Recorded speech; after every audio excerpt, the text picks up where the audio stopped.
Good morning. Today is Thursday and it's Thanksgiving, so happy Thanksgiving to any of you watching from the States, and happy Thursday to anyone watching from anywhere else. We are going to do a garden tour today. There have been a few changes and there have been a few things that have grown very well. So we're going to take a look at everything, starting with this mess that has not changed. It's still producing beautiful flowers even at the end of November, so I can't complain. I think I want to get to this week, but we'll see how the weather goes and how I'm feeling, because it's not the main focus of the garden, so I hardly notice it unless I have to take the trash out. But walking this way, this is the bed where we pulled out the green beans, and you can see some of the carrots have perked up a little bit, but not a ton. So I think the plan here is going to be to somewhat chaos garden, sprinkle in some radishes along this side and then more carrots probably over here. And then I have this to cover up so that nothing comes in and digs all those seeds up. I'll just leave those covered until they're ready. And then up front, this video hasn't been shown yet, but I've started filling up the new green stock. That one will come out later this week. We have the Jerusalem artichokes still looking the same as always. They look like I probably need to water them. I haven't watered since we got 5 days of rain, so it might be time to come out here and water stuff.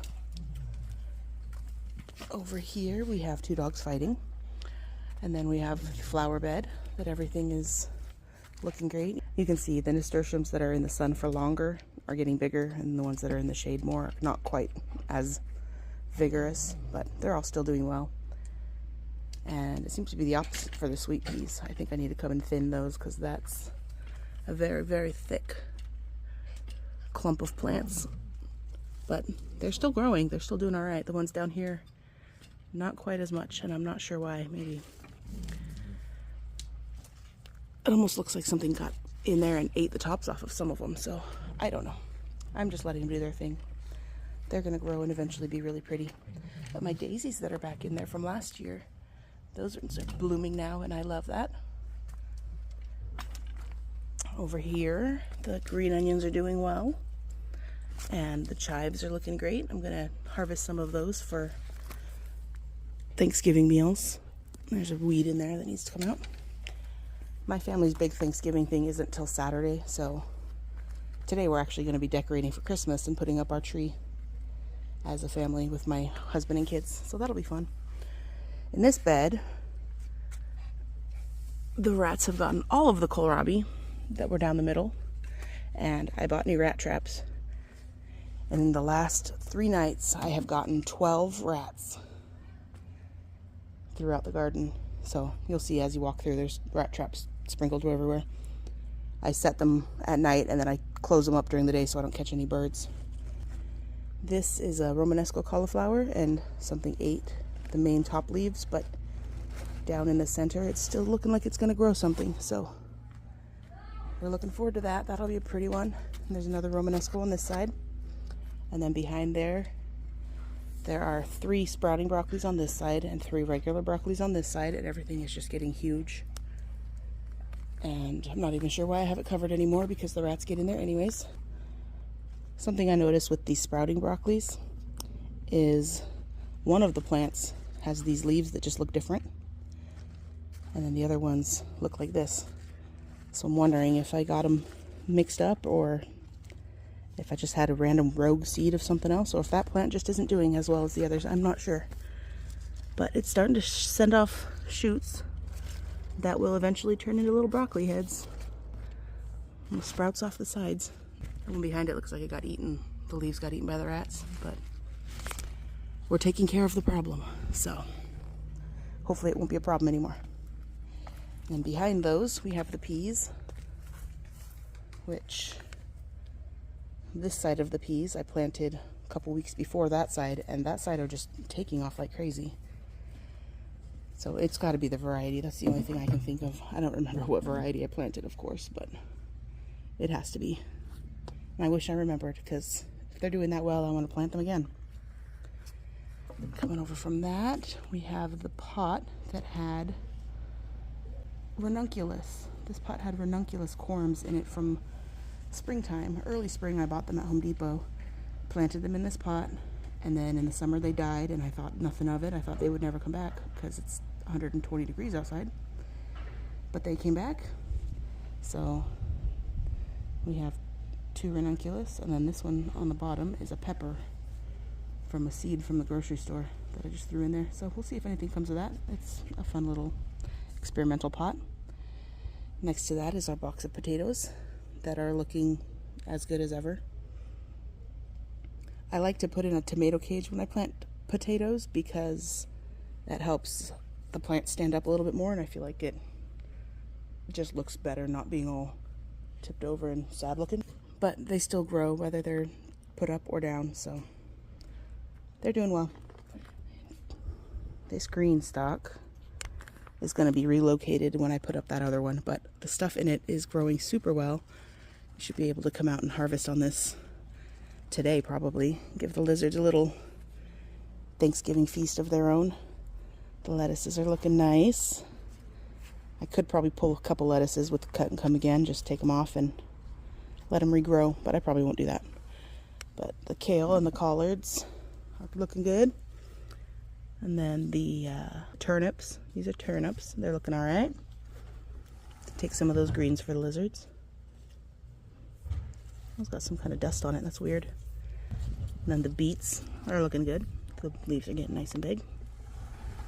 But the best thing on here is the nasturtiums at the bottom that are that variegated leaf, and they just look so pretty.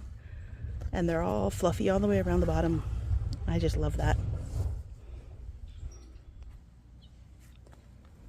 And on the other side of the green stalk, we have a random lettuce almost in the walkway. I had planted, just sprinkled lettuce seeds on there before I planted the green beans on the trellis. And it looks like one survived. And it's doing well next to the soda can that my kid threw over here. It looks like a freckled romaine, possibly. That could be exciting. I like romaine if the rats don't get it first. But these pole beans are looking great. They're climbing. So we love that. It's a fun little experiment, seeing if we can get any pole beans in the winter. And then we still have that tray of onions that I didn't plant out. And I've been thinking about what to do with that, and I might just go stick it in an empty spot in one of the other beds as it is and see what happens. But the bed of onions we planted out is looking very good. A couple of them over there in the back are kind of squished by the irrigation line, but they're still growing. So they're looking lovely. And the pretty snapdragons on the end. Beautiful. And then there's those 2 broccoli at the back that look like they've gotten nibbled on a little bit, but not terrible. They're looking all right. It's a good bed. And then next to the onion bed, we still have our jicama growing. It hasn't gotten much taller, but it's still alive. And like I've said before, we're just really hoping to wait on seeds here, and then we'll dig it up and see what happens. And then the biggest change here, the melon bed is completely gone. No more melon, no more arch, no more trellis at all, and I'm loving it. We put down some wood chips so that's more of a walkway, and this is where the green stalks are going to go. And then still nothing planted here, but you can see the circle bed now. So we'll probably put a green stalk here and a green stalk here, and then I can access those things. And I've considered moving my mailbox just because it's kind of in the middle of the walkway now, but I probably won't. Depends on if I feel like doing the job. And back here we have our potatoes that we planted together, and some of the leaves got kind of yucky because they were wet and then pressed up against the mesh, so I might lift that up and try to remove the yucky leaves. I'm not sure if I want to fight with that, but you can see inside here they're growing from everywhere. They're looking really good, so that's exciting, and nothing can get in there and eat them, so that's even more exciting. They're looking good in their little box. And speaking of looking good, the asparagus is all of 15 feet tall now. No, it's probably more like 9 or 10, but it's huge. And I'm just letting it go. There's nothing I can really do about it right now. And we have my lime tree and the volunteer flower plant here. Lantana that I have been wanting to cut out, but not really caring enough to actually do anything about it. Are you catching a theme here? Down here in the shade, the little tomato is putting on lots of blossoms actually. That's a little Arctic rose dwarf plant. And then this one's the same variety, and it's 5 times the size, and also putting on some blooms. So we might get some tomatoes. And then there's one random little cilantro plant here that's pretty cool. And then the oregano, of course. That's growing back nicely after its haircut. And I'll spin around here. In this pepper bed, we have the purple cayenne peppers that again are ripening to red, which confuses me, but that's okay. I'll take them either way, I guess. I'll take them inside and I'll string them up. I'll take them inside and I'll get a needle and thread and just stick the needle in through the green part here and then string them all up, so we'll have a whole string of these drying out and just hanging in the kitchen. And it's a pretty little decoration, and it does a job because my kitchen's never very cold. It's always warm and always dry, so it's a good place for stuff to dry out. Back here is the peppers, the jalapenos specifically. And I'm going to need to come and harvest a bunch of these again for jalapeno poppers for Thanksgiving, which we're doing on Sunday. And then my sisters said that they would take some pickled jalapenos when I have extra, so I can come out here and pickle a bunch of those and do that. These smaller plants in the back look like they're starting to do a little bit better right now, so that's kind of cool. And then this one over here that's falling over and very heavy laden with fruit, that is the poblano. And it's doing super well, but I might remove it soon because I don't need a plethora of poblano. In the bed next to here, we have a yellow monster bell, and it's got some good sized bell peppers on there. So we're happy with that. And the shishito is not doing much. I don't think they like the colder, like some of the other peppers are doing. Oh look, it's a little ladybug friend. Hello, little ladybug friend. And then that one is a blot, and that one got broken a little bit when a melon fell on it, but it's still doing all right. On the other side of this yellow monster, there's even more peppers and even more blossoms. I will definitely be growing that one again. Next to those peppers, and not even really being covered by their cover, so I don't know why I bother. We have I believe this one was the Brussels sprout. And then the other two that are in there are Romanesco cauliflower. They look okay. They are growing still, I guess. They probably need to be fertilized, but they've had a lot of rain. It looks like something's gotten in there. When I say something, I specifically mean rats. Got in there and nibbled some of the bigger leaves, but not a big deal. The other things that we planted in here together, the littler broccolis, a lot of them look like they've gotten munched, but they don't look completely gone, so I'm just going to leave them. We will see what happens. That volunteer tomato that's in here is looking pretty good, actually, so that's good. You can see the little broccolis are all super little. I hope they start doing better now that they're getting more sunshine, but these rats, this pest pressure is just killing us. So we'll see how it goes.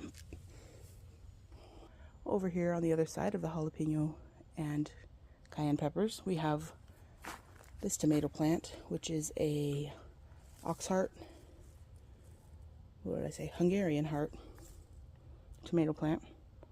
These did really well for me in the spring, but this one is suffering. It does have a couple blossoms on it, I guess. Might get a couple of tomatoes off it. We'll see. And this pot is ginger that is thriving. Ginger likes heat but doesn't like a ton of sun. I had it in too much sun in the summer, so it didn't grow very well.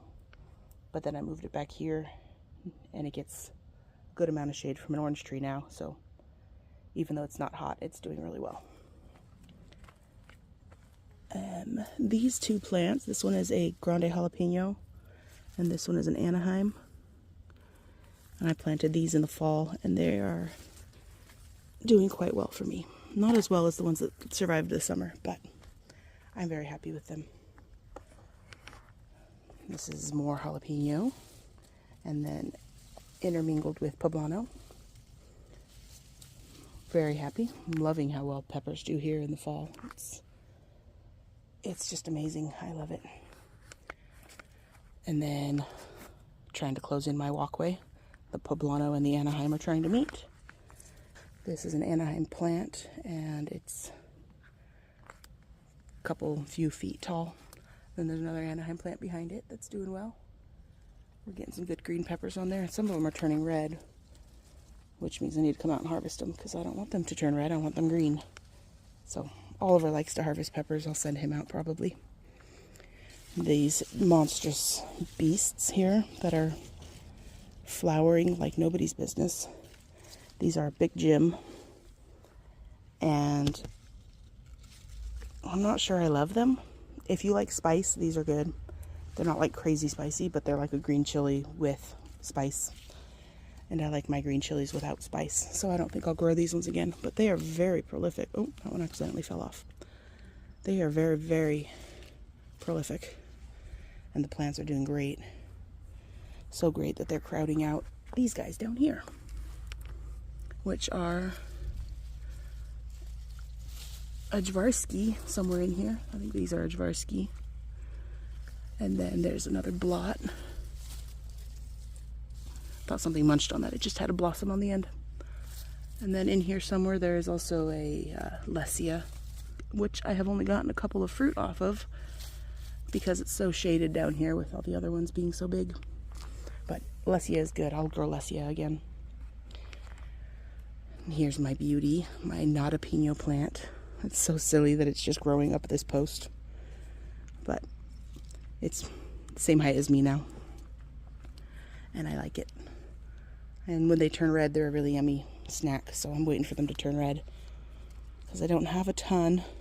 I mean, the plant is doing well and producing well, but compared to the other guys, I don't have a ton of them. So I want to get the best flavor from them that I can. So we're waiting for them to turn red. This is the Pippin's Golden Honey, and you can see that some of them are starting to turn golden. And these are good. They're a good little snacking pepper. But I'm going to save them along with some of my other red peppers to roast and then make into a paprika. They'll add some good sweetness, and then the Big Jims will add some spiciness, and it'll be hopefully a good paprika powder. This is my chamomile, and that's my peppermint. And I'm not even watering this. This is just doing its thing as it is. It's pretty great. And then across from those, we have the broccolis that we planted together that are all doing well. And even this monobulb elephant garlic that we put in the middle is starting to come up, so that's exciting.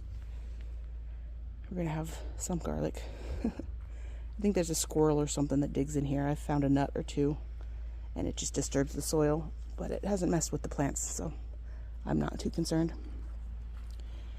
Back here is a big problem with the rats. They get in under here, and they've eaten a few of my plants almost down to nothing. They're just stems. And then they've eaten all the kohlrabi completely. There's nothing left. So this is a Brussels sprout. They've gotten some of those leaves. This one is a Romanesco cauliflower, I believe. And they've gotten some of those leaves. And then at the front on that side, there's another Brussels sprout. So I'm leaving stuff in the ground and seeing if it comes back and hoping I can control this rat problem that we're having. But if not, live and learn, and I'll be in a different garden next year. On this side, my little sweet peas are producing. Not sweet peas, these are sugar snap peas. Sweet peas are the flowers and they're not edible. But my little snap peas back here are producing, even though they're probably getting shaded out by the bigger stuff in front of them. But some of the plants weren't doing super great with all the rain we got. I thought about pulling them out and trying again, but I'll just leave them there, at least until the tomatoes go. These are tomatoes. They're celebrity variety. And there's only one tomato between the two plants. And it's like tucked way down in the middle. I don't know if you can even see it. There's one tomato in there. I'm going to have to try to find some better varieties that go well in the cold. So if you live somewhere colder and tomatoes do well for you, you have a variety that does better when it's cooler outside. I would love some recommendations, because I would like to do fall tomatoes and winter tomatoes because we have the climate for it. I just haven't found the tomato for the climate yet. But I'll come back around this side. On this side we have more potatoes, and there's only a couple of plants in there, but I have the tomato cage in here, so the foliage is looking fantastic. And then in the one next to it, it's a bigger pot, and I believe I planted 3 in here. So there's plants coming up from 3 different spots, and they're falling over because they don't have support, but they're still growing. They still look good. So not complaining. This is that other Brussels sprout that we saw from the backside. Nothing exciting yet. A little bit of munching, but not too bad. Can't really tell through the mesh. I would love to be able to take all the mesh off and be able to see everything better, but pests are a thing. This is the shishito plant that's under the mesh, and all of the peppers are getting teeny tiny and then turning red. So I don't think this plant is going to actually give me any shishitos. I think I could probably limp it along through the winter and it'll produce in spring, so I might try to do that. Or I might pull it out. We'll see if it bothers me. But today it gets to live. And then next to it is the banana pepper. That is fantastic. The banana peppers that we harvested for the pepper relish that I made are coming back very heavily, and I'm loving that. I wasn't sure I even wanted to keep this plant in the first place because I thought it was an accidental planting, like a mixed up seed or something. But then when I was planting the kohlrabis, the purple kohlrabis next to it, which we're going to go in there. When we were planting the purple kohlrabis next to it, I found a plant label from Home Depot. So apparently I did buy that banana pepper plant intentionally because I wanted banana peppers. So I am getting what I wanted out of that. Our purple kohlrabi are doing well. I guess the rats either haven't found it yet or don't have a taste for purple kohlrabi. So I don't know. But this tomato plant that's in front of them, this is a purple rain, and it did okay for me in the spring, but it's getting some disease from all that rain. I need to come in and either trim it or just take it out altogether so that the stuff behind it can have more sun. Back there, there's rutabaga. And then over on the other side of it are more rutabaga. There's the rutabaga from this side. They're doing well. I've never had rutabaga before, but for some reason I planted 8 of them, so maybe I'll get to try one if something doesn't eat them all. And then the 1 pea plant in that bed that's actually doing really well. Probably like 2.5 to 3 feet tall. We love that. And then we have one random little lettuce down here that I think is another romaine variety. So, and that brings us back to the front of the garden. Well, that's our Thanksgiving garden tour. Thanks for coming along with me. I am thankful for you. Drop in the comments, what is your favorite Thanksgiving tradition and or Thanksgiving dish? For me, my favorite tradition is putting up our Christmas tree on Thanksgiving night with my family. And then my favorite dish would have to be ham and probably stuffing. But I also love my mom's Jell-O salad. We call it pink stuff. It's delicious. But anyways, hope you enjoyed the tour, and I hope you have a happy Thanksgiving and a very safe holiday season.